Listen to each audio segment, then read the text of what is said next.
தற்போது தமிழகத்துல 1,25,00,000 பெண்கள் மகளிர் உரிமை தொகை திட்டத்தின் மூலமா நேரடியா பயனடைந்து வர்றாங்க.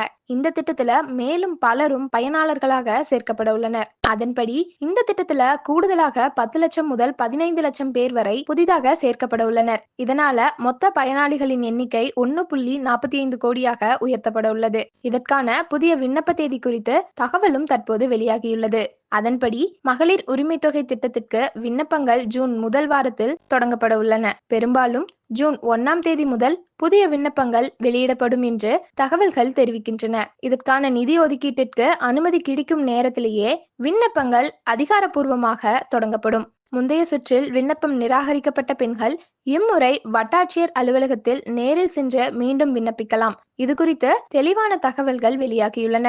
மொத்தம் இந்த திட்டம் அடுத்த 2 மாதங்களில் விரிவாக்கம் செய்யப்பட உள்ள நிலையில் புதிய விண்ணப்பதாரர்கள் சேவை மையங்கள் மூலமாக நேரடியாக விண்ணப்பிக்க முடியும். மகளிர் உரிமை தொகை திட்டம் தொடர்பான இந்த தகவல்கள் பல பெண்களுக்கு புதிய நம்பிக்கையை ஏற்படுத்தும் வகையில் உள்ளது. மகளிர் உரிமை தொகை திட்டத்தில் குடும்ப தலைவியராக இல்லாதவர்களும் தகுதியானவராக இருந்தால் நிதி உதவி பெறலாம் என தமிழக அரசு அறிவித்துள்ளது. உதாரணமாக, ஒரு குடும்பத்தில் அப்பா, 2 மகன்கள் மற்றும் 3 மகள்கள் உள்ள நிலையில் அம்மா உயிரில் இல்லாதிருப்பின் அந்த வீட்டில் 21 வயது நிரம்பிய முதல் பெண்ணுக்கு திட்டத்தின் கீழ் உதவித்தொகை வழங்கப்படும். அவர் குடும்ப தலைவி அல்லாத போதிலும் தகுதி பெற்றவராக இருந்தால் அவருடைய விண்ணப்பம் ஏற்கப்படும். இதன் மூலம் கடந்த முறையில் விண்ணப்பம் நிராகரிக்கப்பட்டவர்களுக்கும் மீண்டும் வாய்ப்பு வழங்கப்படும் என்று அரசு தெரிவித்துள்ளது.